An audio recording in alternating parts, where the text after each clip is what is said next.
오늘도 주님이 공급하여 주시는 풍성한 생명의 양식과 넘치는 은혜와 생명을 주는 보혈의 회복과 참된 평강이 충만하여 넘쳐 나기를 주 예수 그리스도의 이름으로 축복합니다.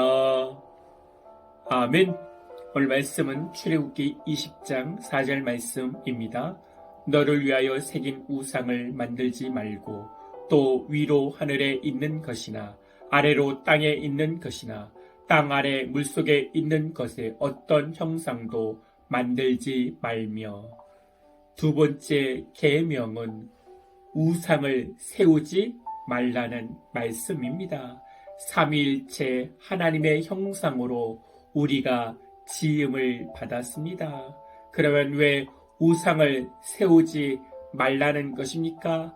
내가 하나님의 형상으로 지음을 받았습니다. 그럼 나에게 하나님의 형상이 있음을 믿고 알고 하나님을 나타내는 인생을 살아야 된다는 말씀입니다. 그리스도인의 삶은 사람이 아니라 예수님의 모습이 보여져야 되고 예수님의 말씀이 들려져야 합니다. 우상을 금지하는 것이 하나님의 형상을 금지하는 것입니까? 아니면 이방 신의 형상을 금지하는 것입니까? 두 번째 계명의 우상은 이방의 우상을 만드는 것에 세우지 말라는 말씀이 아니라 하나님의 형상을 만들지 말라는 말씀입니다. 출애굽기 20장 23절에 너희는 나를 비겨서 은으로나 금으로나 너희를 위하여 신상을 만들지 말고, 여기서 이방신이 아니라 하나님의 형상을 우상을 만들지 말라는 말씀입니다. 하나님께서 왜 자신의 형상을 만들지 말라고 하시는 것입니까? 고대 종교들은 우상을 만들어 놓고 그림을 만들어 놓습니다. 자신을 믿는 신에 대한 형상을 만들지 않는 종교는 오직 기독교뿐입니다. 눈에 보이지 아니하는 하나님을 믿는다는 것은 무엇을 말합니까? 사람들이 많이 모이기에는 눈에 보여지는 것을 만들면 좋겠죠. 그렇지만 눈에 보이지 않는 하나님과의 인격적인 관계를 맺는 것도 쉽지 않습니다. 그런데 하나님께서는 형상으로나 그림으로 자신을 만들기를 허락하지 않으셨습니다. 형상으로 만들면 두 가지가 훼손됩니다. 첫째는 초월성이고 둘째는 관계성입니다. 하나님으로 형상을 만들게 되면 하나님의 초월성이 파괴됩니다. 하나님을 형상으로 만들면 하나님이 그 형상 안에 갇히게 되는 것입니다. 그리고 하나님을 형상으로 만들게 되면 하나님을 피조물로 만들게 되는 것입니다. 그리고 하나님을 형상으로 만들게 되면 사람이 그 형상을 조작할 수 있게 되는 것입니다. 둘째, 형상으로 만들게 되면 관계성이 파괴되는 것입니다.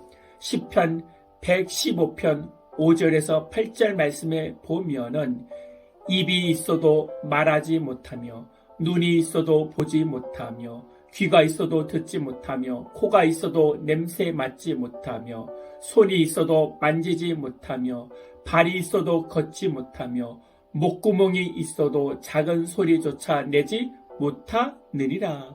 우상들을 만드는 자들과 그것을 의지하는 자들이 다 그와 같으리로다. 우상은 느끼지도 못하고 말하지도 못하고 행동하지 못한다는 것입니다. 하나님은 성경 안에서, 자연 안에서, 역사 안에서 우리에게 계속 말씀하시고 행동하시는 하나님이라는 입니다. 하나님과의 관계에는 관심이 없고 하나님으로부터 얻는 응답만, 축복만 바라기 때문에 우상을 만드는 것입니다. 그래서 먼저 하나님과의 관계를 우선적으로 내세워야 합니다. 나의 응답보다 하나님을 만나는 것이 우선인 것입니다.